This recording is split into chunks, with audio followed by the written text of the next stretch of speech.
Chocolate या कोई भी पैक्ड फूड की बैक साइड पर जो भी इंफॉर्मेशन दी होती है उसका क्या मतलब होता है। अगर मैं आपसे पूछूं कि कोई भी packed food like chocolate, biscuit, chips जब भी आप मार्केट से ख़रीदते हो तो जो उसकी बैक साइड पे इंफॉर्मेशन दी होती है उसको आप कितने बार पढ़ते हो। बहुत से लोग सिर्फ प्रोडक्ट की एक्सपायरी डेट पढ़ते हैं और प्रोडक्ट खरीद लेते हैं बिना ये जाने कि हम क्या खा रहे हैं। हाय एवरीबॉडी, आज हम फरारो रोशे जो कि खाली है, आज हम इसकी जो बैक साइड है ना उसमें जो इन्फॉर्मेशन लिखी है उसको स्टेप बाय स्टेप हम समझेंगे कि इस इन्फॉर्मेशन का क्या मतलब है और आगे जब भी आप कोई भी पैक्ड फूड खरीदते हो तो उसको आप फ्यूचर में कैसे रीड करें। इसमें जो सबसे ऊपर बड़ा बड़ा लिखा है ना फरारो रोशे, ये एक ब्रांड नेम है, यानी कि जो मैन्युफैक्चरर है ना जो इसको बना रहा है उसकी आइडेंटिटी का पता लगता है और जो कंज्यूमर होता है यानी कि जो इसको खरीद रहा है, ठीक, उसको भी प्रोडक्ट को पहचानने में आसानी होती है। अब ये ब्रांड के नीचे ना छोटे छोटे लेटर्स में प्रोडक्ट का कंप्लीट डिस्क्रिप्शन दिया होता है।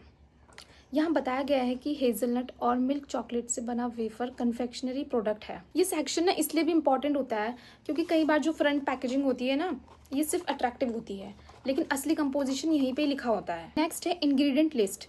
इंग्रेडिएंट हमेशा क्वांटिटी के डिसेंडिंग ऑर्डर में लिखे जाते हैं। मतलब कि अगर कोई चीज़ किसी प्रोडक्ट में सबसे ज़्यादा है तो उसको सबसे पहले लिखा जाएगा। फॉर एग्जांपल अगर किसी प्रोडक्ट में शुगर सबसे ज़्यादा है तो उसको सबसे पहले लिखेंगे, उसके बाद कोई दूसरा है तो उसको उसके बाद लिखेंगे और इसी प्रिंसिपल को हर पैकेज्ड फूड में अप्लाई भी किया जाता है। नेक्स्ट है परसेंटेज इन्फॉर्मेशन। कुछ इंग्रेडिएंट्स के आगे ना परसेंटेज भी दिया होता है। जैसे आप इस पैकेट में देखो कि मिल्क चॉकलेट लिखा है 30%, हेज़लनट लिखा है 28.5%।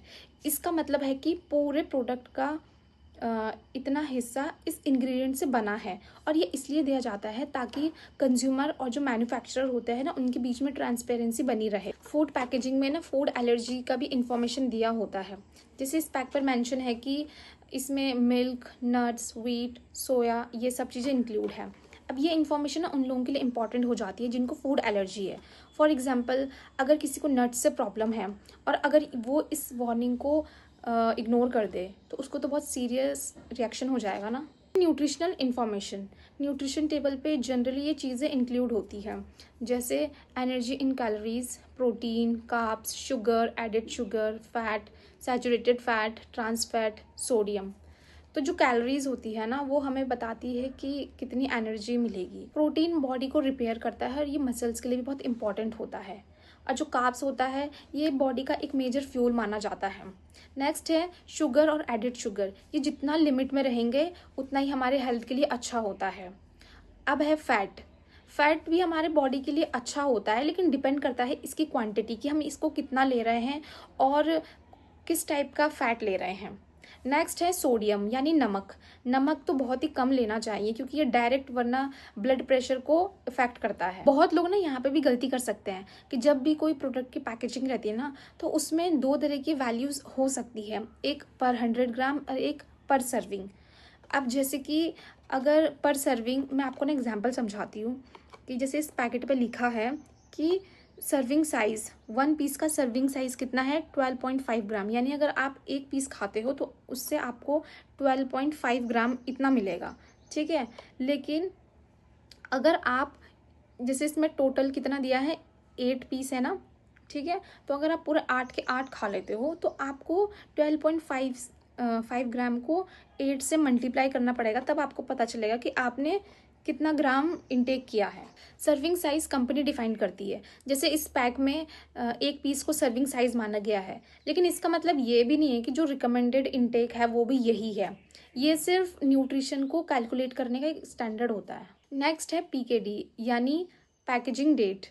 बहुत सारी कंपनीज में क्या होता है ना कि मैन्युफैक्चरिंग और पैकेजिंग दोनों अलग अलग डेट में होती है तो इसलिए मैन्युफैक्चरिंग और पैकेजिंग की डेट दी जाती है। अब जो सबसे इम्पॉर्टेंट है ना एक्सपायरी डेट।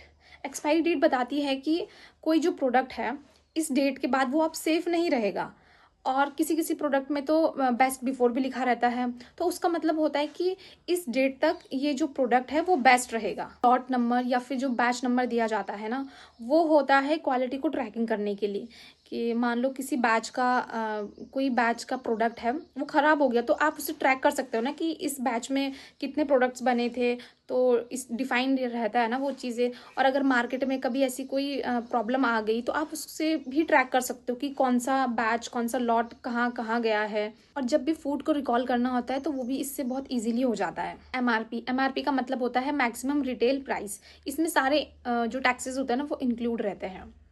और जब भी आप किसी रिटेलर से, यानी कि जहाँ से भी आप फूड प्रोडक्ट खरीद रहे हो ना, तो वो एमआरपी प्राइस, जो भी प्राइस रहेगा, तो लीगली वो इससे ज़्यादा आपसे नहीं चार्ज कर सकता है। अब नेक्स्ट है नेट वेट।